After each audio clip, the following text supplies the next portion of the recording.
இன்னைக்கு நம்ம திருக்குறள் பத்தின கொஸ்டின் தான் பார்க்க போறோம். வெள்ளத்தனைய மலர் நீட்டம் இக்குறட்பாவில் மலர் நீட்டம் எதனுடன் ஒப்பிடுகிறது அப்படின்னு கேட்டிருக்காங்க. ஆப்ஷன் பாருங்க. நீரின் ஆழம், மக்களின் உயர்வு, மலரின் அழகு, ஆற்றின் வேகம். ஆப்ஷன் விடை தெரியவில்லை. மோஸ்ட் ஆஃப் இதை போடாதீங்க.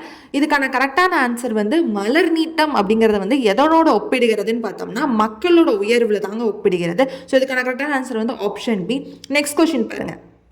உள்ளம் உடைமை பொருளுடைமை நில்லாது நீங்கிவிடும் என்னும் குறட்பாவில் பயின்று வரும் அணி எது அப்படின்னு கேட்டிருக்காங்க. ஆப்ஷன் பாருங்க. பொருள் பின்வரும் நிலையணி, சொல் பின்வரும் நிலையணி, சொல் பொருள் பின்வரும் நிலையணி, பெரிது மொழிதல் அணி. ஸோ இதுக்கான கரெக்டான ஆன்சர் என்னன்னு பார்த்தோம்னா சொல் பின்வரும் நிலையணி தாங்க. இப்போ உங்களுக்கான கொஸ்டின். ஸோ கரெக்டான ஆன்சரை சூஸ் பண்ணி கமெண்ட் பண்ணுங்க. மாங்கனி நகரம் என்று அழைக்கப்படும் நகரம் எது அப்படின்னு கேட்டிருக்காங்க. செகண்ட் பாருங்க. மஞ்சள் நகரம் என்று அழைக்கப்படும் நகரம் எது? ஆப்ஷன் பாருங்க. சேலம், கோயம்புத்தூர், கோயம்புத்தூர், சேலம், ஈரோடு, சேலம், சேலம், ஈரோடு. இதுக்கான கரெக்டான ஆன்சர் டீன் தான் நான் நினைக்கிறேன். உங்களுக்கு எப்படி தோணுதுன்னு சொல்லி கமெண்ட் பண்ணுங்க. உங்களுக்கு என்னோட வீடியோ பிடிச்சினா சப்ஸ்கிரைப் பண்ணுங்க. இந்த மாதிரியான பிஓக்கு தொடர்ந்து டிஸ்கஸ் பண்ணலாம். Thank you so much. Bye bye.